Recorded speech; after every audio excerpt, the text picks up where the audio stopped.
वो खुश किसी के साथ है ना खुश किसी के साथ, हर आदमी की बात है हर आदमी के साथ। जी हाँ, हर आदमी तक खुशी की बयार पहुंचे, यही तो कोशिश है मौजूदा सरकार की और प्रधानमंत्री नरेंद्र मोदी की। नमस्कार, आप देखना शुरू कर चुके हैं आपका अपना फेवरेट शो जिसका नाम है सच के साथ। और सच के साथ की अलख मैं और आप मिलकर हर मंगलवार और गुरुवार को जलाते हैं और आगे बढ़ाने की कोशिश करते हैं। वैसे आज हम उस खास विषय पे बात करेंगे जो बताएगा आपको, समझाएगा कि देश के मुखिया आपके साथ है। एक वटवृक्ष की छाया की तरह हर पल आपको पल्लवित पोषित करने का प्रयास किया जाता है। अब किसानों के लिए खाद, बिजली, पानी, ट्रैक्टर, जुताई, यूरिया, डीएपी, ये सब समस्याएं पुरानी हो गई हैं। अगर हैं तो फिर उनको त्वरित तौर पे सॉल्व करने की कोशिश की जाती है और ऐसा एक नहीं, दो नहीं, तीन नहीं, कई बार मौजूदा सरकार प्रूफ कर चुकी है और कोट एंड कोट ये कहती है कि हम हमेशा किसानों के साथ हैं। किसान फर्स्ट की नीति को अपनाती है मौजूदा सरकार और देश को आत्मनिर्भर बनाने की सोच के साथ ही किसान को आत्मनिर्भर बनाने का प्रयास हमेशा प्रधानमंत्री नरेंद्र मोदी का होता है। अभी हालिया आपने देखा था जो बिहार पहुंचे थे, किस तरह का भव्य स्वागत किया गया। वहां ऐसा लग रहा था कि होली और दिवाली लोग मना रहे हैं। हालांकि बात थी पीएम किसान सम्मान निधि की जो खाते में जाने थे और ये पिछले 6 साल से लगातार आ रहे हैं। आप जानते हैं, सीधे बिना किसी कट के और बिना किसी बिचौलिए के। तो यही तो कोशिश है सरकार की कि किसी भी अवरोध को पार करना है और किसानों को मंजिल तक पहुंचाना है। तो आज हम सोचेंगे, समझेंगे कि भाई इन वादों की हकीकत क्या है, जो कहा जा रहा है वो धरातल पर कितने टिकते हैं, और जब ग्राउंड पे हम जाते हैं, समझते हैं, और जो एक्सपर्ट्स हमारे साथ जुड़ते हैं वो किस नजरिए से ये सारी चीजें देखते हैं, समझते हैं। तो फिर 50 से 55 मिनट हमेशा की तरह मेरे लिए रिजर्व रखिए। मैं आपको समझाऊंगा और बताऊंगा। और जानते ही आप, मेरे शो की रवायत है, जी हाँ, मेरे शो की रवायत है, सच के साथ की रवायत है कि हम एक डिटेल रिपोर्ट आपको दिखाते हैं और उसके बाद बेहद खास मेहमानों का खास पैनल चर्चा में हमारे साथ जुड़ता है जो आपको और नजदीक से सारी चीजों को माइन्यूटली समझाता है। आप देखना शुरू कर चुके हैं सच के साथ।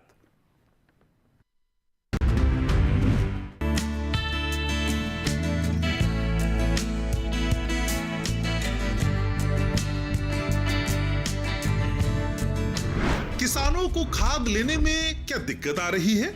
बीज में क्या परेशानी है? अनाज उत्पादन में किस तरह की समस्या आ रही है?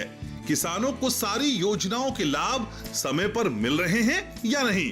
ये सिर्फ सवाल भर नहीं है, ये कुछ ऐसे सवाल हैं जिनको लेकर मौजूदा सरकार काफी संवेदनशील है, गंभीर है और हर बार इन सवालों का समाधान ढूंढने की भरसक कोशिश करने के साथ ही किसानों को फायदा पहुंचाने का भी प्रयास किया जाता है।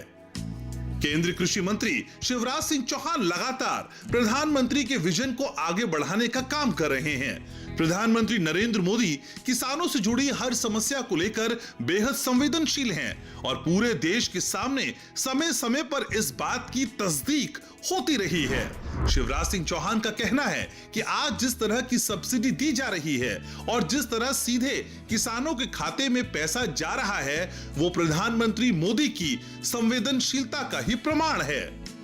प्रधानमंत्री नरेंद्र मोदी के देश के किसी भी कोने में चले जाने पर जो भव्य स्वागत होता है वो बताता है कि देश के किसान उनको कितना प्यार और सम्मान करते हैं, जिसका जिक्र खुद केंद्रीय कृषि मंत्री शिवराज सिंह चौहान ने किया। मैंने किसी नेता के स्वागत में अपने जीवन में ऐसा उत्साह कभी नहीं देखा जो आज भागलपुर की सड़कों पर दिखाई दे रहा है। और ये तो 12 जिले के किसान हैं। अगर पूरा प्रदेश बिहार आ जाता तो क्या होता? चारों तरफ नरमुंड दिखाई दे रहे हैं, जनता का समुद्र जैसे उमड़ा हुआ है। हमारे बीच लगता है प्रधानमंत्री नहीं आए, हमारे परिवार के मुखिया आए हैं, हमारे सुख दुख के साथी आए हैं, हमारे आने वाली पीढ़ियों का भाग्य और भविष्य बनाने वाले आए हैं और विकसित भारत के निर्माता आए हैं। चारों तरफ आनंद की लहर, उत्साह का वातावरण और उत्सव का माहौल है। कल मैंने पटना से दरभंगा और यहां तक देखा, एक झलक पाने के लिए बेकरार थे लोग। बहनों ने स्कूटी रैलियां निकाली, नौजवानों ने मैराथन दौड़ की, दीपोत्सव मनाया गया। बसंत ऋतु में मोदी जी के आगमन पर होली और दिवाली मना ली गई। शिवराज सिंह चौहान ने कहा, प्रधानमंत्री मोदी ने छोटे किसानों का दर्द जाना है। एक ऐसी सौगात जो पहले कभी नहीं मिली थी, छोटे किसानों का दर्द जाना प्रधानमंत्री नरेंद्र मोदी जी ने। कभी कांग्रेस की सरकारों ने किसान के खाते में सीधा पैसा नहीं डाला। किसान सम्मान निधि के रूप में एक ऐसी योजना जिसने छोटे किसानों की जिंदगी बदल दी। आज से 6 साल पहले पीएम मोदी ने किसान सम्मान निधि योजना के पैसे किसानों के खाते में डालना शुरू किया था, जो आज तक बिना रुके डाले जा रहे हैं। आज यूरिया की एक बोरी आपको 266 रुपए में मिल जाती है। ये बोरी असल में 1750 रुपए में आती है। 1484 रुपए मोदी सरकार की ओर से इसमें भरा जाता है। मखाना पैदा करने वालों के लिए पीएम मोदी सरकार ने मखाना विकास बोर्ड बना दिया। अब मखाना के किसान भी खुशहाल होंगे।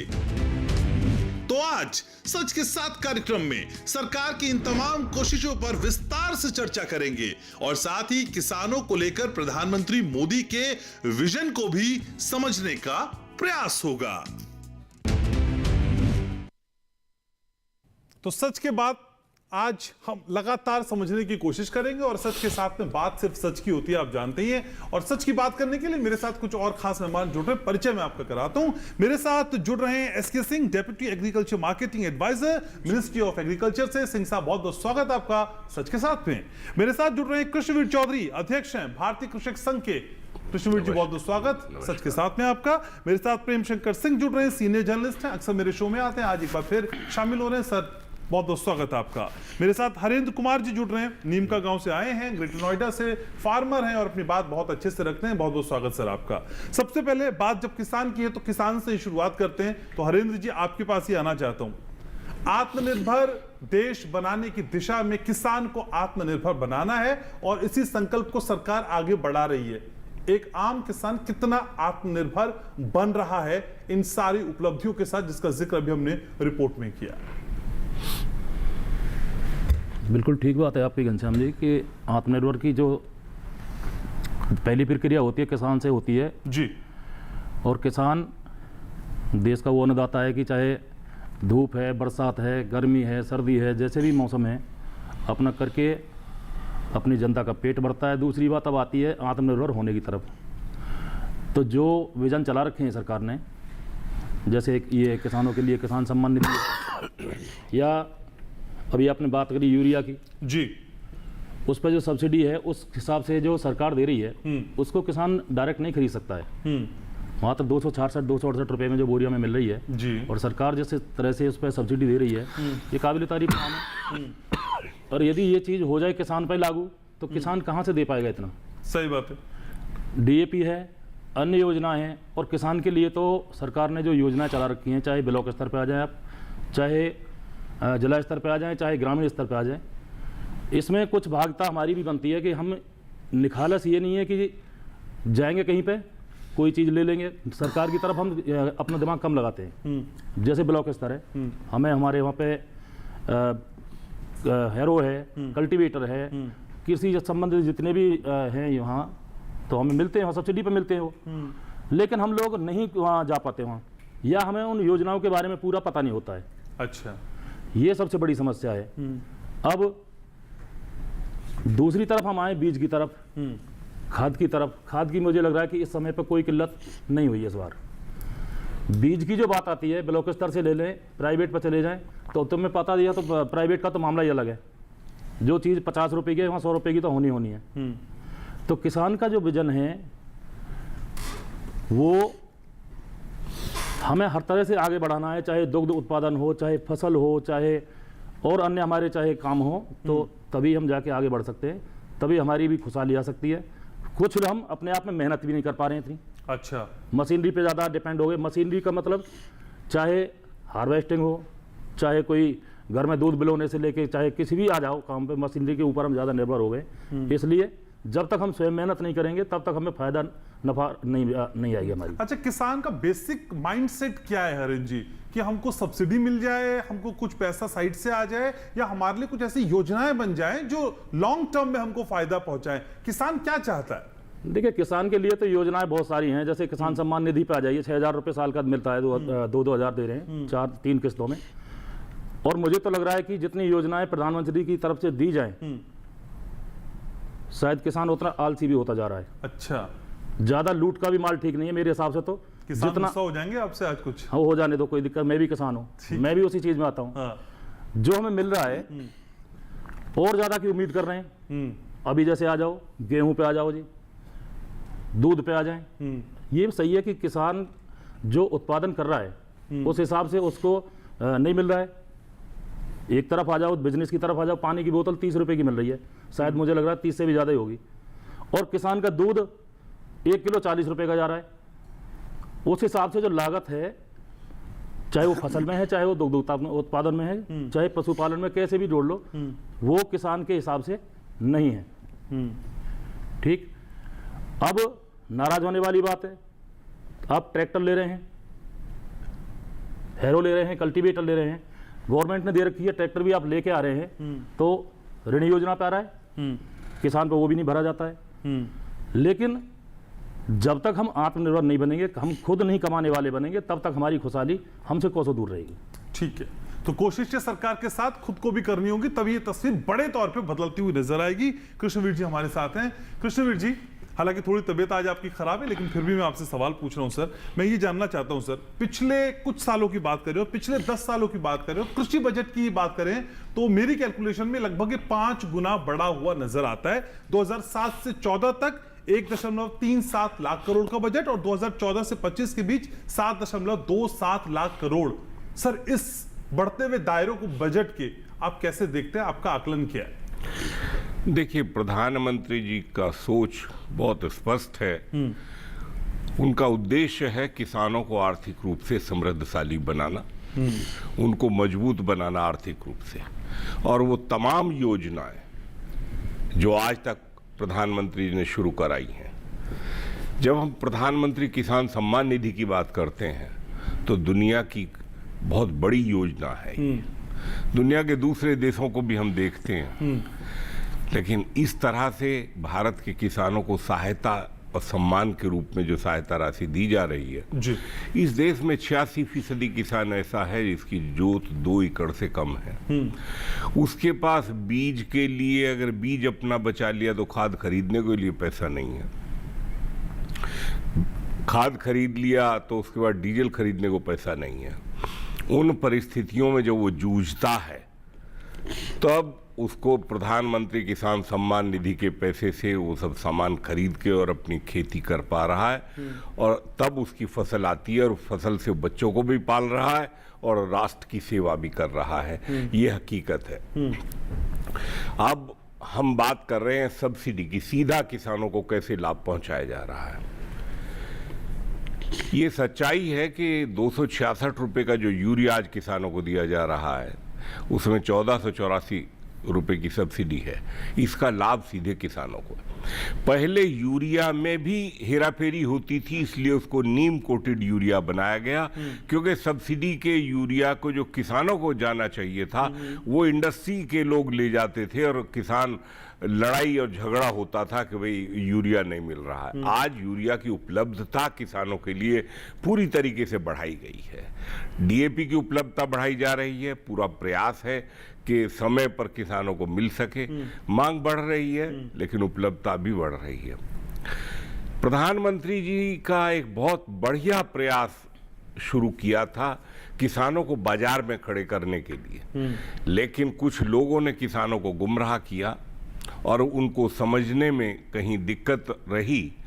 जब तक किसान बाजार में अपनी मजबूती से खुद खड़ा नहीं होगा, तब तक उसे उसकी उपज का लाभकारी मूल्य नहीं मिल पाएगा। कुछ लोग कौन सर? जिन्होंने किसानों के नाम पर आंदोलन खड़ा किया इस देश के अंदर। अच्छा। और वो खेल जो है, वो खेल है हिंदुस्तान के किसानों को बाजार में खड़ा ना होने देने का। एक लॉबी है देश के अंदर। उनका क्या फायदा है सर इसमें? फायदा मोदी जी का विरोध करने का था। ये भारत अपना के फायदा हो ना हो, मोदी जी का नुकसान हो। भारत के खिलाफ अंतर्राष्ट्रीय ताकतों की साजिश और उसके इशारों पे नाचते हुए ये आंदोलन किसानों का खड़ा किया गया और उन लोगों ने किया जिनको सब कुछ मिल रहा है, एमएसपी पे खरीद हो रही है, उनको कोई दिक्कत नहीं है, लेकिन उन लोगों ने आंदोलन किया और बाजार नहीं खुलने दिया गया। इसका नुकसान आज किसानों को हो रहा तो है। किसान ट्रैप में फंस जाते हैं सर उनके? बिल्कुल पूरी तरीके से किसान इतना सीधा है कि उसको सड़क पे लाना सबसे आसान है, उसको भटकाना और गुमराह करना बहुत आसान है और उसको गुमराह किया गया। लेकिन ये सच्चाई है, मैं अभी दक्षिण के प्रदेशों में इसी सब को देखने गया था, आंध्र प्रदेश और तमिलनाडु का मैंने कुछ अंदर के क्षेत्रों, इंटीरियर का जो है ग्रामीण क्षेत्र को दौरा किया, ये जानने के लिए कि परिस्थितियां क्या है, क्लाइमेट का क्या असर आज खेती पे पड़ रहा है और वहां की आवश्यकताएं क्या है। किसान जानता है कि उसकी समस्याओं का समाधान बाजार है, उसकी समस्याओं का समाधान इनपुट सेक्टर की कीमत को कम करना है और सरकार दोनों काम कर रही है। तीसरी बात है, जो प्राकृतिक कृषि की बात प्रधानमंत्री ने शुरू की है, वो संदेश ग्राम तक चला गया है। लोग समझ रहे हैं कि इसमें लागत कम होगी, पौष्टिकता बढ़ेगी, धरती का जो सॉइल का जो कमजोरी आ गई है उसमें सूक्ष्म तत्वों की कमी आ गई, उसकी पूर्ति होगी, उसकी उर्वरक क्षमता बढ़ेगी, उत्पादकता बढ़ेगी और पानी की बचत होगी। ये सब चीजें हैं। ड्रिप और स्प्रिंकलर इरिगेशन की योजनाओं का लाभ हो रहा है, जो द्रोण दीदी का है वो सब लोगों को समझ में आ रहा है। सर अभी तो और मिनट है, मैं आपके पास लौटूंगा, अभी तो बहुत ये सारी सारी चीजें आप चीजें, समझाएंगे ये मुझको, सारी मैं आऊंगा चीजें आपके पास। एसके सिंह भी मेरे साथ हैं। सिंह साहब, इतनी सारी योजनाएं हैं जिसका जिक्र अभी कृष्णवीर जी ने भी किया और हरेंद्र जी भी कर रहे थे, हम भी करते हैं, लेकिन सर वो कौन से लोग हैं जो डेटा थमा देते हैं, बता देते हैं कि 52 लाख करोड़ का कर्जा किसानों पे हो गया है, किसान तो कर्जे के तले दबा जा रहा है। एक तरफ वो सारी उपलब्धियां और एक तरफ इस तरह के आरोप कि किसान के ऊपर कर्ज बढ़ता जा रहा है। सर आप दोनों चीजें अच्छे से समझते हैं, मुझे बताइए किसान कहाँ खड़ा है? घनश्याम जी, यह देखें कि किसान कहाँ खड़ा है और ये सरकार की बहुत स्पष्ट नीति है और रीति है। क्या है कि हम किसान का भी वेलफेयर करें और कृषि का भी विकास करें।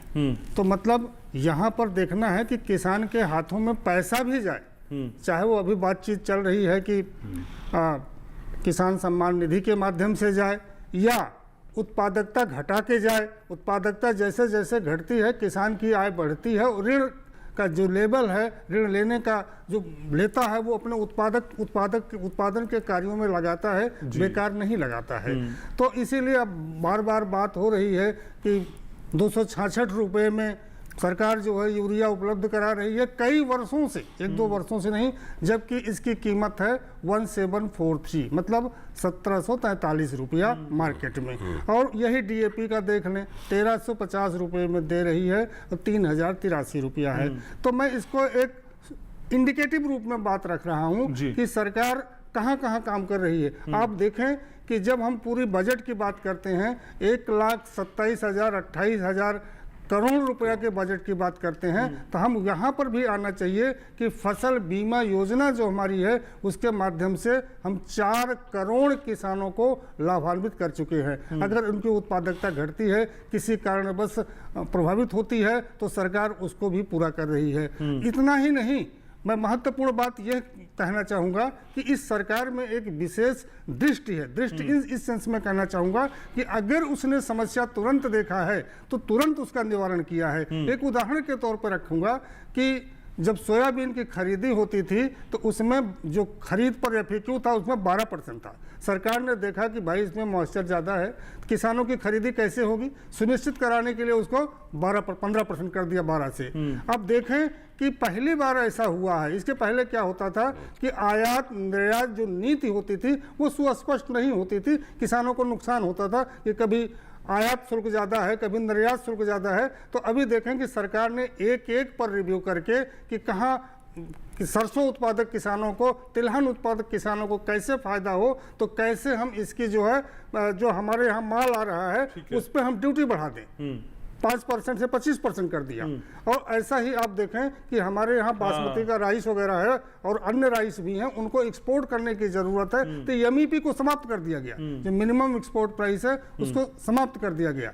और ऐसे बहुत सारे, अभी आप देखें कि ये हमारा जो बिहार में बात कर रहे हैं मखाना बोर्ड की, सरकार ने तुरंत निर्णय लेते हुए हमारी एक MIDH योजना है, उस योजना में इसको सम्मिलित कर दिया और आगे बढ़ गई। तो इस तरीके से देखें तो बहुत सारे कार्य कर रहे हैं और ये सीधा लाभ किसानों को हो रहा है। और जब पैसा किसानों के हाथ में जा रहा है तो ऋण बढ़ता जा रहा है, ये बात समझ से परे है। और एक त्वरित निर्णय ये भी लोग चाह रहे थे, किसान चाह रहे थे कि किसान सम्मान निधि बढ़ जाती, सर वो नहीं बढ़ी। सिंह साहब, मेरी समझ से किसानों को थोड़ा इंतजार करना चाहिए, बढ़ेगी वो भी। इसके बारे में तो सरकार उचित, सरकार कहते आप शब्द आप दबा लिए, कह दीजिए सर आज। नहीं, सरकार उचित निर्णय लेगी, क्योंकि ये पूर्णतया हम ऐसा नहीं कि किसान सरकार के हित में बात कर रहे हैं सरकार के लिए, बल्कि ये किसान हितैषी सरकार पूर्णतया है। इसमें कहीं साबित करने की जरूरत नहीं है, उसके कृत्य साबित कर देते हैं, उसके क्रियाकलाप साबित करते हैं कि किसानों के हित में कैसे काम बिल्कुल। तो बढ़ा हुआ बजट असल में उसी की तरफ इशारा भी करता है। पिछले 10 साल में 5 गुना बढ़ा हुआ कृषि बजट बताता है कि सरकार की सोच क्या है। प्रेम शंकर जी मेरे साथ है, आऊंगा उनके पास, एक छोटे से ब्रेक के लिए रुक रहा हूं। चर्चा बहुत इंटरेस्टिंग है, आप रहिएगा मेरे साथ। सच के साथ देख रहे हैं आप।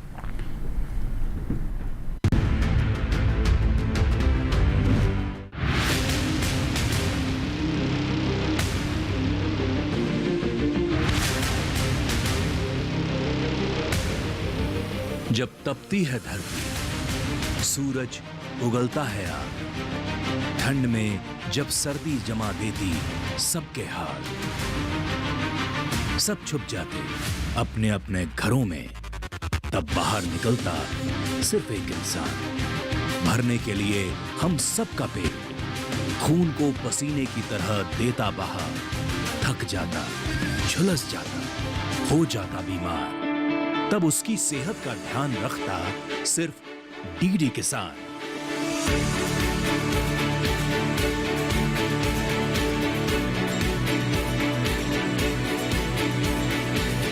देखिए स्वस्थ किसान शनिवार शाम 6 बजे लाइव, सिर्फ दूरदर्शन किसान चैनल पर।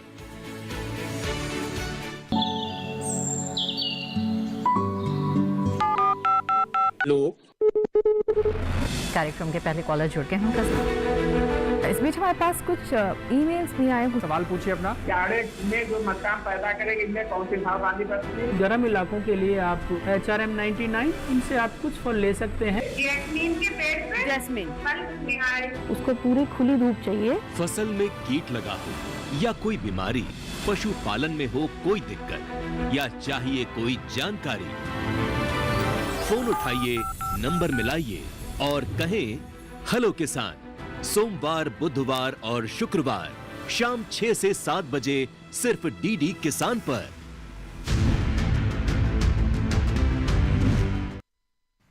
तो सच के साथ आप देख रहे हैं और सच के साथ में आज हम बात कर रहे हैं सरकार की उन कोशिशों की और खासकर प्रधानमंत्री के उस विजन की जो सिर्फ और सिर्फ किसानों को सर्वोपरि मानते हैं।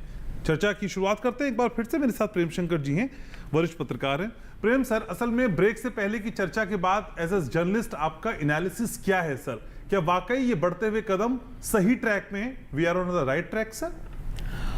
देखिए, इसका तो जीता जागता सबसे बड़ा एग्जाम्पल जो है वो एग्जाम्पल ये है कि 21 राज्यों में आज बीजेपी की सरकार है और मोदी जी के नेतृत्व में सरकारें बन रही हैं। देश में अगर आबादी के हिसाब से हम अगर देखें तो उस आबादी में से करीब 50% जो है वो किसान आबादी है, जो जुड़ा हुआ है, जो किसानी से अपना ताल्लुक़ रखता है। तो वो एक हिस्सा है और 70 से 80% लोग ऐसे हैं जो कि प्रत्यक्ष या अप्रत्यक्ष रूप से जुड़े हुए हैं। तो जो योजनाएं सरकार लेकर आ रही हैं उन योजनाओं का क्या असर पड़ रहा है और उसका क्या फ़ायदा हो रहा है वो रिफ्लेक्ट होकर सामने आ जा रहा है। क्योंकि आपको याद होगा जब आंदोलन भी हुआ था तो आंदोलन के बाद भी ये लोग सोच रहे थे कि किसान आंदोलन के बाद सरकार की छवि, मोदी जी की छवि खराब हो रही है और किसान नाराज़ हैं। हालांकि ऐसा हुआ नहीं। कई स्कीम ऐसे हैं जो कि सीधा सीधा लोगों के जो आर्थिक विकास जो है, जिसको हम कहते हैं ना कि मोदी जी भी यही चाह रहे हैं कि सर्वांगीण विकास हो किसानों का हर तरीके से, और जो सपोर्ट सिस्टम है सरकार का, सपोर्ट सिस्टम सिर्फ इसलिए होता है कि आप अपने पैरों पर खड़े हो जाएं।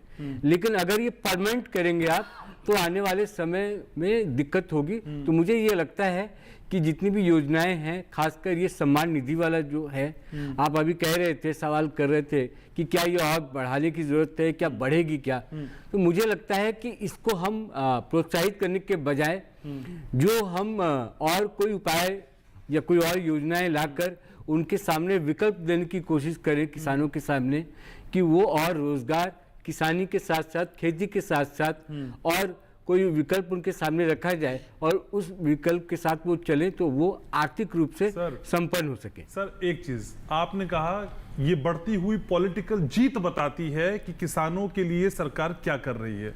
सर इस पे थोड़ा सा मुझे आपसे क्लैरिफिकेशन चाहिए। क्या पॉलिटिकल जीत ये सुनिश्चित करती है किसी के लिए भी कि वो किसानों की कितने नजदीक आ रही है? अगर ऐसा ही है तो पिछले 70 सालों से जो देश पे राज कर रहे थे, तो फिर क्या वो किसानों के लिए काम कर रहे थे? क्योंकि उनके आंकड़े तो बताते हैं सर, 2014 तक देश में सिर्फ 2 मेगा फूड थे पार्क, 10 साल में 23 हो गए सर। 2014 तक कोल्ड चेन 37 थी और अब 273 हो गई। नीली क्रांति का बजट 10 गुना बढ़ गया, हॉर्टिकल्चर प्रोडक्शन 26% बढ़ गया। सर मैं इसे मानूं या सिर्फ पॉलिटिकल जीत को मानूं? अगर पॉलिटिकल जीत ही किसानों के विकास का आधार थी, तो पिछली सरकारें इसका मतलब किसानों के लिए काम कर रही थी, और वो कर रही थी तो फिर ये आंकड़ा तब क्यों नहीं था सर? सर किसी की पॉलिटिकल जीत का श्रेय क्या हम किसानों के विकास पे दे सकते हैं? मैं थोड़ा इत्तेफाक नहीं रखता। अगर आप इस बात पे टिके तो सर इससे पहले जस्टिफाई करिए। हाँ, इसका मतलब ये हुआ कि जब तक आपके पास विकल्प नहीं होता है, तब तक आप उसी सरकार को चुनते हैं, या जो आपके पास ऑप्शन होते हैं उसके हिसाब से आप चलते हैं। 2014 के बाद स्थितियां बदली हैं, और शायद यही वजह है कि तीसरी बार भी मोदी जी की सरकार बनी।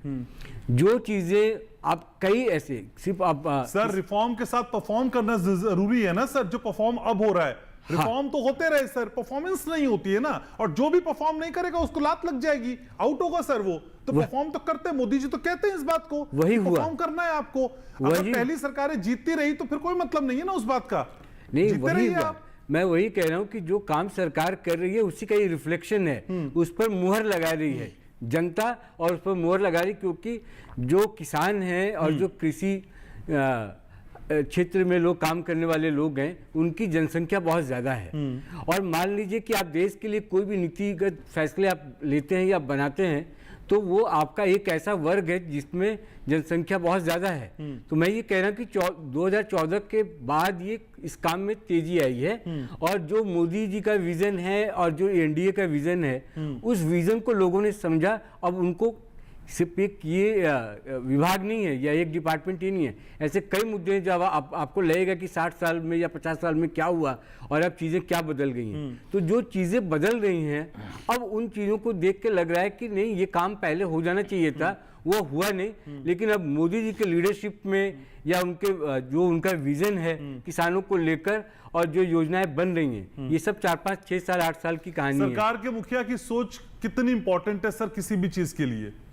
आप देखिए, बार बार ये होता है कि मोदी जी के नेतृत्व की ही बात होती है। आप अभी बिहार का ही दौरा ले लीजिए, वहाँ पे भी जो बात हुई, क्योंकि विजन मोदी जी का ही विजन पे सरकार ये चल रही है, चाहे वो कोई भी मंत्रालय हो या कोई भी वो विभाग हो। और शिवराज सिंह चौहान जो हमारे कृषि मंत्री है, उन्होंने भी इस बात को बार बार दोहराया कि उनका विजन क्या है।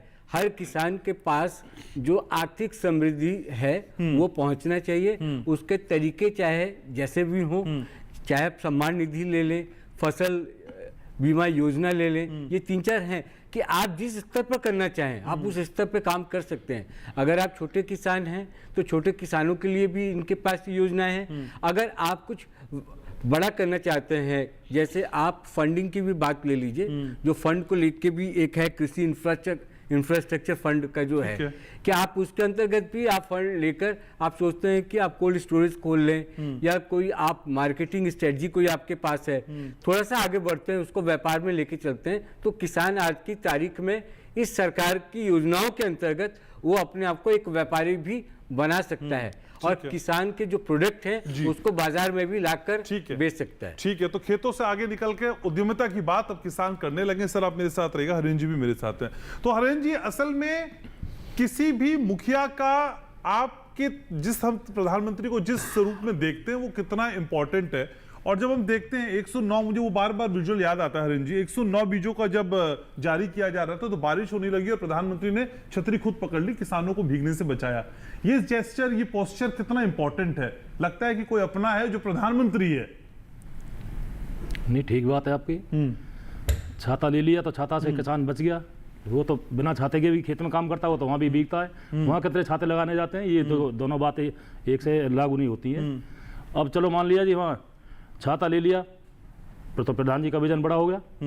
देखो बात तो कहनी चाहिए, अंधे को अंधे ना कहोगे तो फिर बात कैसे बनेगी। तो कुछ बातें हैं जो हमें सामने रखनी पड़ेंगी, कुछ बातें हैं जो सरकार कर रही है उनका हमें जिक्र भी करना पड़ेगा। ये नहीं है कि जो बातें हो रही है उनको हम दबा जाए, ठीक बात है, ये गलत है। अच्छा, अब आ जाओ उद्यमता की तरफ। किसान क्या उद्यमता करेगा? आलू बोना जानता है, उसकी स्टोरेज की जगह ना मिलती। ईख है, काटन बोना जानता है, वहाँ फेंक के आ जाएगा।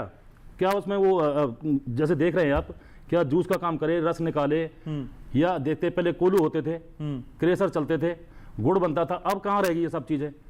क्योंकि सब चीज़ सरकार के माध्यम से क्या नाम है इनका, जो बड़े बड़े मिल हैं वहाँ पे पड़ा हुआ है। और ये भी कहने में कोई बात नहीं है किसान को कितना पैसा वहाँ से बराबर मिल रहा है। पीछे जो पैसा पड़ा हुआ था, अभी लोग कह देते हैं जी वहाँ तो सब बराबर पेमेंट चल रहा है जी, अच्छा पेमेंट बराबर आ रहा है जी, लेकिन ऐसा तो नहीं है।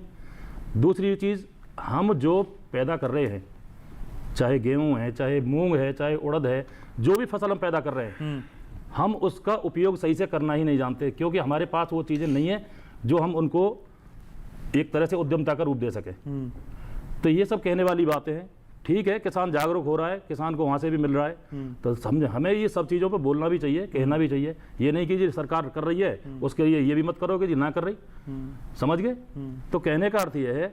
अब आ जाओ एक स्टेप पर आपको नहीं लगता कि जो फेल होने वाला बच्चा है, अगर वो 50% भी मार्क्स ले आता है तो वो टॉपर जैसा ट्रीट किया जाता है? एक टॉप क्लास का बच्चा है जो जरा सा भी कम कर जाता है तो वो समझता है इस बार बच्चे के नंबर अच्छे नहीं आए। सर, पिछले सालों के कई गड्ढे हैं ना जो भरने भी हैं, उनको भरना है और नई इमारत खड़ी करनी है, थोड़ा समय तो देंगे। ये तो 10 साल का रिपोर्ट कार्ड है ना हरिंद जी, आपके 10 साल का रिपोर्ट कार्ड है, ठीक है। हाँ। अब कुछ बातों पर हमें चलना चाहिए। हाँ। अब देखिए तरफ आ जाए, हम यूरिया पे आ गए जी, डीएपी पे आ गए। हम अपनी ही पहले पद्धति को भूलते जा रहे हैं। पहले हम पशु पालते थे, एक तो जो हमारी जमीन है उसकी जो क्षमता है वो घटती जा रही है, उर्वरक क्षमता घट रही है। क्यों? क्योंकि गोबर का जो खाद है उसका हम प्रयोग नहीं कर रहे, केवल रासायनिक उन पर आ गए हम। चाहे आपका यूरिया है, चाहे सल्फर है, चाहे पोटास है। तो इससे भी जो हमारी ज़मीन की जो उर्वरक शक्ति है वो थोड़े दिन के लिए तो रह जाती है, उसके बाद फिर वो खत्म। जहरीला हम खा रहे हैं, जैविक की तरफ हम आ ही नहीं रहे बिल्कुल भी। असल में अब गांव में भी क्या है कि गांव में भी पशुओं की संख्या घट गई है। भाई में से भाई सब न्यारे न्यारे हो रहे हैं, आपस में अलग अलग हो रहे हैं। तो पशु के एक तो जो बड़ा होता था वो घटने लगे। अच्छा, दूसरी चीज़, अब किसान क्या करे, मैं अपने क्षेत्र की दे देता हूँ, नोएडा क्षेत्र है मेरा। आपको तो पता है कि पूरा हिंदुस्तान का ऐसा जिला है जो अधिग्रहण में हो रहा है। तो कहाँ रहे किसान, कहाँ बांधे पशु? एक ये सबसे बड़ी समस्या हमारे सामने आ रही है। अब आगे चले हम, किशनवीर जी को तो पता है, हमारे क्षेत्र से पूरे परिचित है। अब हमें 200-200 किलोमीटर आगे जगह नहीं मिल रही है, जमीन नहीं मिल रही है हमें, तो किसान क्या करेगा? किसानी छोड़ने पर मजबूर हो रहा है। तो ये समस्या किसान के साथ बनी हुई है। ठीक है, कृष्णवीर जी को जोड़ते हैं। सर, तो क्या पीड़ा को दूर करने से पहले पीड़ा को समझना जरूरी है? और अगर वो जरूरी है तो क्या उस स्तर पे पीड़ा नहीं समझी जा रही जैसा हरिंद्र कह रहे हैं? देखिए, एक बात सच्चाई ये है कि प्रधानमंत्री की नीति और नियत दोनों बहुत स्पष्ट हैं और किसान के हित में है। 10 वर्षों में बजट में जो तब्दीली आई है, आप सिर्फ पहले बजट देख लीजिए कि 5 गुना बजट एग्रीकल्चर का इन 10 सालों में हो गया है। दूसरी बात, बढ़ना और इस्तेमाल होना वो भी अलग अलग चीजें हैं। हाँ, वो भी अलग बताइएगा, वो भी अलग अलग है। सिर्फ बढ़ने पे वही नहीं हो सकती है, क्योंकि योजनाओं को मूर्त रूप देने का कार्य जो है, एग्रीकल्चर स्टेट सब्जेक्ट है और स्टेट गवर्नमेंट्स की जो मशीनरी है वहां जो खामियां हैं उनको दूर करने की आवश्यकता है। केंद्र सरकार की तमाम योजनाओं को किसानों तक, ग्रास रूट तक लागू करने का दायित्व जिला स्तर के और प्रदेश सरकार के तमाम मशीनरी का होता है। दिल्ली में नहीं हो रहा था अभी तो उसमें सुधार, दिल्ली में कुछ नहीं हो रहा था किसानों के नाम पर, आगे रिजल्ट आज उसमें सुधार की आवश्यकता है और उसको मजबूती से आगे बढ़ाने की आवश्यकता है। पशुपालन की बात से मैं पूरी तरह सहमत हूं कि ग्रामीण क्षेत्र में पशुओं का, अच्छी नस्ल के पशुओं को जो है आज आवश्यकता है, क्योंकि जब तक आप कंपोस्ट का प्रयोग नहीं करोगे, भूमि की उर्वरक शक्ति जो है उसमें सुधार सिर्फ कंपोस्ट से लाया जा सकता है, मात्र नाइट्रोजन, फास्फोरस और पोटास से नहीं हो सकता, सिर्फ जिंक और सल्फर से नहीं। बहुत सारी कमियां आ गई हैं केमिकल साइंस मॉडल में, उसको पूर्ति करने के लिए सर मुझे और उसके लिए नहीं सर, मुझे ये बताइए, नीति साफ है, सरकार चाहती भी है, किसान आप कह रहे हैं हाँ ये दिक्कतें भी हैं, सर दोनों चीजें एक साथ कैसे हैं? प्राकृतिक कृषि की शुरुआत इसीलिए की गई है।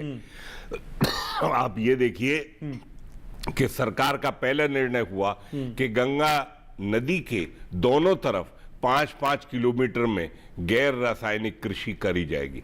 अभी उत्तर प्रदेश के मुख्यमंत्री जी ने स्पष्ट कर दिया कि जितनी भी नदियां हैं उनके दोनों तरफ का एरिया 5-5 किलोमीटर का प्राकृतिक कृषि का होगा। वो इसलिए है कि उससे पानी भी बचेगा नदी का और सुधार होगा, उर्वरक क्षमता बढ़ेगी, जो भूमि की जो कमी आ गई है उसको सुधार करना समय की आवश्यकता है। पहले क्यों नहीं कहा गया ये सब चीजें? क्या आप समझते हो कि पहले हमने ये सवाल नहीं उठाया था कि रासायनिक कृषि के मॉडल से भूमि की उर्वरक क्षमता में कमी आ रही है, स्टैग्नेशन क्यों हो रहा था? क्यों आरोप लगता है भारत के किसानों पर कि साहब उत्पादकता कम है भारत की? उत्पादकता भारत की कम इसलिए है कि भूमि की उर्वरक क्षमता में सुधार करना था, वो नहीं किया गया।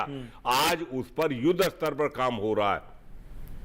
आज 3 लाख से 5 लाख जो क्रेडिट की सुविधा 1 तारीख से दी जा रही है अप्रैल से, वो इसलिए दी जा रही है कि हर किसान अपने लिए पशु खरीद सकता है दुधारू, घर के लिए दूध भी चाहिए और खेत के लिए कंपोस्ट खाद भी चाहिए, और दूध जो है डेयरी की सप्लाई करने के लिए पैसा भी मिलेगा। ये 3 काम एक साथ होते हैं एक पशु के पालने से। और कम से कम अगर हर परिवार में 4 पशु हो जाएंगे तो उसकी आर्थिक स्थिति में सुधार होगा, उसकी जो आय के संसाधन है हमें बदलने पड़ेंगे और बदलेंगे तभी काम चलेगा। एक और सवाल भैया ने कहा हमारे के साहब, आप एक बात बताइए कि जो स्टॉक हमारे पास रखने का था, गोडाउन की जो क्षमता थी, इन 10 सालों में उस क्षमता को 2 गुना किया है। और अब भी प्रधानमंत्री जी ने इंफ्रास्ट्रक्चर पर 1 लाख करोड़ रुपया सिर्फ गोडाउन बनाने के लिए कोऑपरेटिव सेक्टर में प्राइमरी पैक्स जो हैं, प्राइमरी सोसाइटी जो हैं, उनको लगाया गया है और उनको दायित्व दिया गया है कि आप स्टोरेज फैसिलिटी बढ़ाने में आगे आइए। एग्जीक्यूशन में कोई दिक्कत है क्या फिर? नहीं, अब सुधार हो गया है काफी बड़े। अब 67,000 पैक्स हैं भारत के अंदर, जब वो डिफंक्ट हुई पड़ी हुई थी तो क्या करें, उनको सुधारना की आवश्यकता थी। और देश के सहकारिता मंत्रालय प्रधानमंत्री जी ने बनाया और अमित शाह जी जैसे मजबूत लीडर को दायित्व आज है, उन्होंने युद्ध स्तर पर जो है पैक्स को, 67,000 पैक्स को, उसमें ज्यादातर डिफंक्ट थी, उन सबको सक्रिय किया। एक सिंगल क्लिक पर पूरी इंफॉर्मेशन आज दी जा रही है। बीज पैदा करने का बड़ा कार्यक्रम देश के अंदर शुरू किया है, राष्ट्रीय स्तर पर सहकारिता की जो राष्ट्रीय समिति बनाई गई है। और प्राकृतिक कृषि के उत्पादों की जो बाजार की कमी थी उसको खरीदने के लिए राष्ट्रीय स्तर पर सोसाइटी बनाई गई है। निर्यात कृषि के उत्पादों का निर्यात बढ़ाने के लिए राष्ट्रीय स्तर पर सोसाइटी बनाई गई है। तो ये सब ऐसे बड़ी शुरुआत है, ये बड़े काम है। सर नीतियां बनाना नहीं, लागू किया, ग्राउंड पे लागू किया जा रहा है। रिजल्ट बताइए, लागू किया जा रहा है। रिजल्ट बताइए। जो सोसाइटी पिछले साल बनाई गई थी, आज वो बीज के उत्पादन में जो है बड़े बजट के साथ पूरे देश में काम शुरू करवा दिया गया। एमएसपी को लेकर टसल क्यों रहती है सर? फिर आप सिर्फ कमेटी तो उसके लिए भी बनी थी। हाँ बनी। क्या हुआ सर? पब्लिक डोमेन में कुछ आया क्या उसका? पब्लिक डोमेन में क्या करें आप बताएं मुझे। एमएसपी कमेटी जो बनाई गई जिसमें बड़े नामचीन लोग थे, उसको लेके पब्लिक डोमेन में क्या रिपोर्ट आई सर? कुछ आया क्या? अब वो कृषि मंत्रालय जो है, सर आप एमएसपी कमेटी का बड़ा हिस्सा रहे हैं सर। तो वो कृषि मंत्रालय उसको जो फाइनल शेप दे रहा है, और उसकी जो नहीं, मैं ये इसलिए जानना चाह रहा हूं सर, एमएसपी के नाम पे जो टसल होती है, जो भ्रमित किया जा रहा है कि आज इस शो से कम किसान क्लैरिफाई हो जाए भाई कि सरकार चाहती क्या है और जो बीच के जो लोग हैं जो बहका रहे हैं वो क्या चाहते हैं, दो बातें क्लैरिफाई हो जाए सर। आप स्पष्ट चाहते हैं, मैं स्पष्ट आपको जवाब दे रहा हूं। इस देश के बाजार की मोनोपोली को तोड़ने के लिए सरकार को काम करना पड़ेगा, बाजार खोलना पड़ेगा, और बाजारी शर्त के साथ खोलना पड़ेगा कि न्यूनतम समर्थन मूल्य से कम पर कोई खरीदी किसानों की ना हो। 60% से ज्यादा माल गांव के क्षेत्र में बिकता है और वहां कोई नियम कायदे कानून नहीं है। उसको बनाना आज समय की आवश्यकता, उसी में समय लग रहा है जो आपने कहा है, और जिस समय उसमें सुधार होगा, बाजार खुलेगा और वो शर्तों के साथ खुलेगा, किसान उसमें जान बचेगी, ना कि ये मंडियों की मोनोपोली जो लूट मार का अड्डा हो। और ये प्रदेश सरकारों का दायित्व बनता है, क्योंकि कृषि उनका सब्जेक्ट है, कि वो ऐसी व्यवस्थाएं करें कि न्यूनतम समर्थन मूल्य से कम पर कहीं कोई खरीदी ना हो। ओपन मार्केट के अंदर चाहे इंडस्ट्री ले, एग्रो प्रोसेसिंग का सेक्टर ले, या कोई भी ट्रेडर आए, उसको ये सब सुधार करना प्रदेश सरकारों को आगे आना पड़ेगा। ये चीजों को बैलेंस किया जा रहा है रिपोर्ट। ठीक है, तो सरकार किसानों के साथ खड़ी है, कम से कम यहाँ पे तय होता हुआ नजर आता है। एक छोटे से ब्रेक के लिए रुक रहे हैं। सरकार के खजाने में किसानों के लिए और क्या कुछ है ये भी बताएंगे आपको, और आपको वो कैसे मिलेगा इसको भी समझेंगे। छोटा सा ब्रेक, जल्द लौट रहा हूं।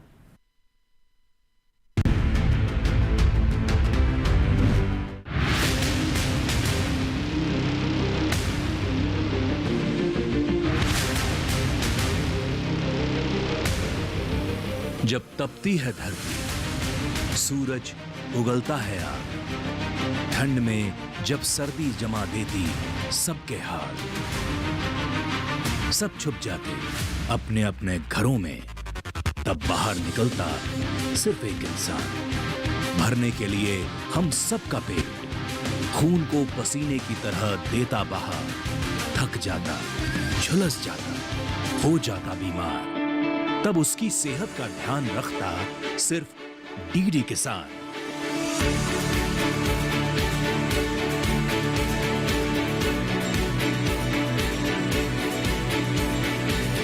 देखिए स्वस्थ किसान शनिवार शाम 6 बजे लाइव, सिर्फ दूरदर्शन किसान चैनल पर।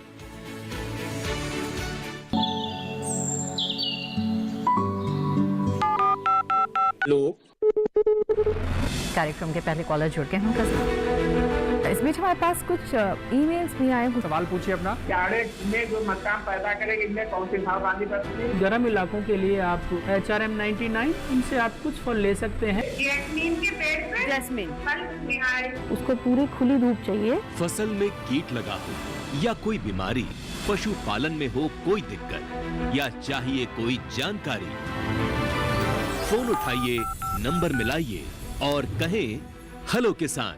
सोमवार, बुधवार और शुक्रवार शाम 6 से 7 बजे सिर्फ डीडी किसान पर।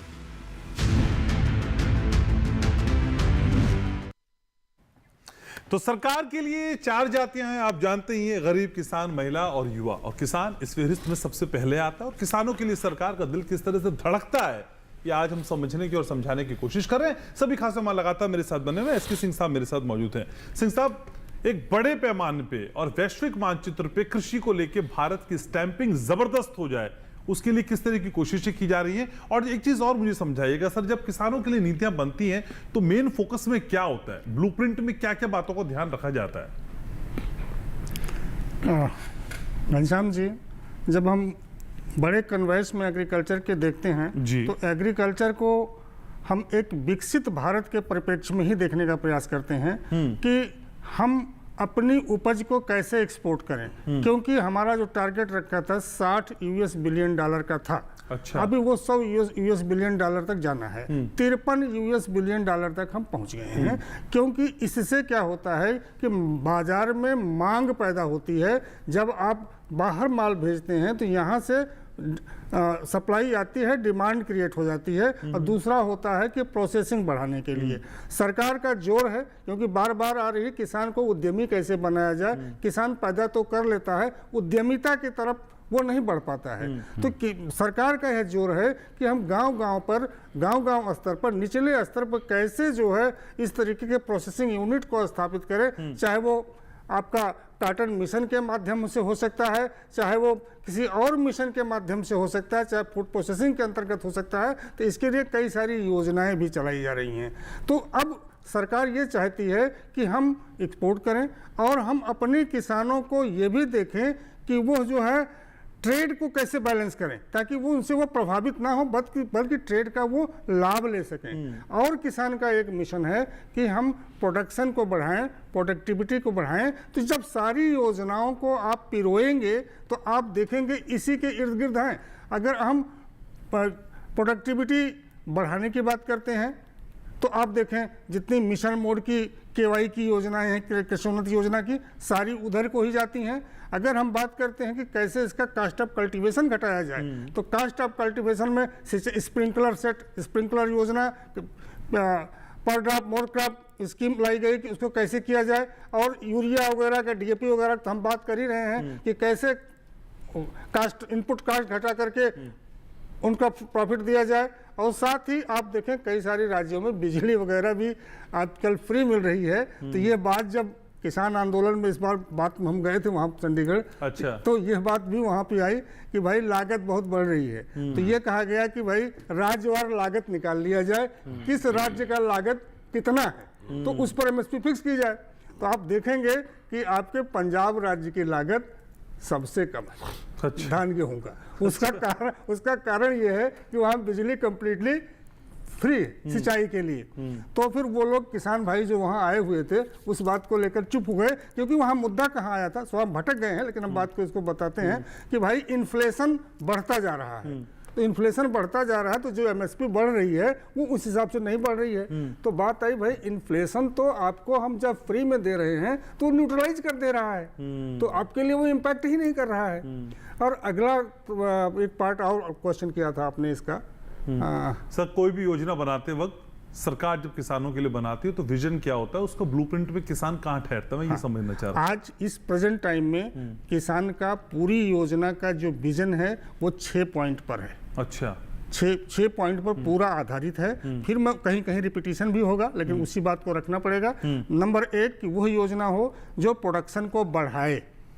पहले हम कहते हैं मार्केट देने की बात, आज प्रोडक्शन बढ़ाने पर भी जोर दिया जा रहा है। दूसरा है कि पर यूनिट कास्ट इसकी घटा दी जाए। तीसरा ये है कि ट्रेड को कैसे किसानों के हित में किया जाए, इंपोर्ट एक्सपोर्ट को। चौथी बात जब हम करते हैं तो कैसे डिजिटाइजेशन को यूज करके चीज़ों को सरल बनाई जाए और चीज़ों को नीचे स्तर तक इम्प्लीमेंटेबल किया जाए। और एक बहुत बड़ी समस्या किसान आज भी झेलता है, वो ये है कि खाद और बीज, विशेष करके पेस्टिसाइड और ये क्या नाम के जो फर्टिलाइजर वगैरह मिलते हैं उसको अच्छी क्वालिटी के नहीं मिलते हैं। तो उसको कैसे दुरुस्त किया जाए कि ये चीज़ें उसको आसानी से मिल जाएं और ये उच्च गुणवत्ता की होनी चाहिए। इस पर भी सरकार का विशेष जोर है। आमदनी सर, आमदनी डबल कब हो रही है? नहीं, आप देखें ना, आप ध्यान दें, रिपोर्ट को देखें। अभी स्टेट बैंक ऑफ इंडिया की रिपोर्ट आई थी, उन्होंने क्या कहा है? उन्होंने कहा कि अभी जो रूरल पॉवर्टी है इस समय वो 4.8% है मात्र, मतलब ड्रास्टिक घटा हुआ है। हम ये नहीं कहते वो रिपोर्ट गलत है या सही है, क्योंकि रिपोर्ट का ही आधार है, अपनी डाटा के आधार पर हम बात कर सकते हैं। और जब आप देखें 6,000 दे रहे हैं, आप फसल बीमा योजना से दे रहे हैं, तो ये इनकम किसान के खाते में ही जा रहा है। नाबार्ड की रिपोर्ट भी बताती है कि औसत मासिक खर्च करने में किसानों की क्षमता बढ़ी है। बिल्कुल बढ़ी है। ठीक बात है। हाँ। ठीक है हरेंद्र जी, तो जिन बातों का जिक्र सिंह साहब कर रहे थे कि भाई कुछ भी हो किसान फर्स्ट है, किसान पहली पंक्ति में खड़ा नजर आता है, लेकिन आपको कई बार लगता है कि एग्जीक्यूशन के लेवल पे नीचे दिक्कतें हैं, सरकार कुछ भी सोचती हो लेकिन नीचे आते आते चीजें बिखर जाती हैं, ऐसा ही है क्या हरेंद्र जी? बिल्कुल बिल्कुल, ये सच्चाई है कि किसान की जो, अब किसान पे जो बात आती है घनश्याम जी, एक आज के युग में देखें तो कितना बड़ा किसान रह गया, ज़्यादा ज़्यादा 5 बीघे का या ज़्यादा ज़्यादा 10 बीघे का। हाँ, इसको भी जरा ध्यान से देखें हम, 50 बीघे का या 100 बीघे का तो कोई मुझसे लग रहा है कि बहुत कम मिलेंगे। अब जो 10 बीघा में जो कर रहा है, 2 एकड़ में जो अपनी जो फसल कर रहा है, उसमें उसको बच्चे भी पढ़ाने हैं, ठीक है, अपने घर के अन्य साधन भी उसको हित साधन है, तो क्या करे किसान? उसके मन मुताबिक वो काम नहीं हो पा रहे। आजकल प्राइमरी उसमें आ जाओ, स्कूलों पे बच्चे नहीं पढ़ा पा रहे किसान अपने, कहाँ से लाएं इतनी फीस? महीने की फीस लगभग गिरी से भी गिरी होगी तो मुझे लग रहा है 2,000-1,500 से नीचे कोई है नहीं स्कूल में। तो किसान की तरफ तो यहाँ भी देखना चाहिए, जो से ये एक मार पड़ रही है प्राइमरी स्कूलों की, प्राइवेट स्कूलों की। प्राइमरी में हम बच्चों को देना नहीं चाहते, क्यों? जो बढ़िया मास्टर हैं, जो बढ़िया टीचर हैं, वो आजकल प्राइवेट में पढ़ा रहे हैं, और जो प्राइमरी है वहाँ पर शिक्षा मित्र लगा दिए। एक मजबूरी यहाँ हो गई। किसान के सामने बहुत सारी समस्याएं हैं, ये समस्याओं से जूझता रहा है, अभी जूझता रहेगा। अच्छा, इसको तो बस ये है, कोई भी सरकारें आ जाए, खुश करने के लिए सभी काम करती हैं। अभी जैसे हम भी कह रहे हैं, और भी आगे आएंगी सरकारें, लेकिन ये तो ऐसे का ऐसा ही रहेगा। ये कभी, मुझे लग रहा है, तरक्की की कगार पर नहीं जाएगा ये। अच्छा, लेकिन ये जो पीएम किसान सम्मान निधि, फसल बीमा योजना, मृदा स्वास्थ्य कार्ड, किसान क्रेडिट कार्ड, 10,000 से ज्यादा FPO, और बीज की जो अवेलेबिलिटी है 2014-15 में 158.19 लाख क्विंटल थी, जो 2022-23 में बढ़कर 514.26 क्विंटल हो गई। बजट इतना सारा बढ़ गया, ये सब ऐसे ही हो रहा है हवा में, सरकार कुछ नहीं कर रही है। एक चीज बताइए आप, 6,000 रुपए साल के मिल गए किसान को, उसकी उस समय ऐसी भी स्थिति होती है कि उस पर तेल के भी लिए पैसे नहीं होते, जुताई की तो जब मान लो उसको 2,000 मिल गए, तो आप ये समझ रहे हैं कि वो खेती में ही लग रहा है पैसा। वो तो बीच में जो मिल गया, उसको 2,000 मिल गया, हो सकता है घर में अन्य जगह खर्च हो गए। इन चीजों को भी देखो, छोटे से बजट से क्या हो रहा है। क्रेडिट कार्ड की लिमिट बढ़ गई है हरिन जी, हाँ, ये 3 लाख से 5 लाख हो गई है, उससे कोई फायदा नहीं होगा। देखिए, क्रेडिट कार्ड की बढ़ गई, मैं फिर इसी बात को कह रहा हूँ, आप देते चले जाओ, हम लेते चले जा रहे हैं, लेकिन उसको पटाएंगे कैसे, वो भरेगा कैसे? फिर किसान बेईमान हो जाता है, फिर उसका बैकग्राउंड खराब हो जाता है कि ये तो लेके देता नहीं है, क्योंकि उसमें से उसका गुजारा नहीं होगा, वो क्रेडिट को भी नहीं पटा पाएगा। और ये है सच्चाई है, ये सिंह साहब भी जानते हैं, सिंह साहब को पता है कि जो क्रेडिट ले रखे हैं जिन्होंने, वो नहीं पट पा रहे हैं, वो देंगे नहीं, देने की कोशिश करते हैं, बेईमान नहीं है किसान, लेकिन नहीं निकल पाता है। ठीक है, तो कृष्णवीर जी, ये तो बड़ी समस्या हो गई। फिर इन योजनाओं का फायदा किसान लेगा, लेकिन चुकाएगा नहीं हरिन जी के हिसाब से, क्योंकि वो उस स्थिति में ही नहीं होता है। नहीं, बैंकों के डाटा हमारे सामने है, पूरे देश के सामने। मैं चाहता हूँ सर, बताइए। और उसमें मैक्सिमम जो किसानों का पैसा है क्रेडिट कार्ड का, वो उसको जमा करते हैं। कुछ लोगों के सामने परेशानी आती है, यदि फसल नुकसान हो गया और इंश्योरेंस कंपनी ने उनको भुगतान नहीं किया, तो वो उस क्रेडिट कार्ड के पैसे को जमा करने के लिए उसके बावजूद भी वो कहीं ना कहीं से व्यवस्था करते हैं। इसीलिए मेरा सुझाव ये था कि कार्ड का रिन्यूअल 5 साल बाद हो और इस पर ब्याज ले लिया जाए किसान से, अगर वो स्थिति में है।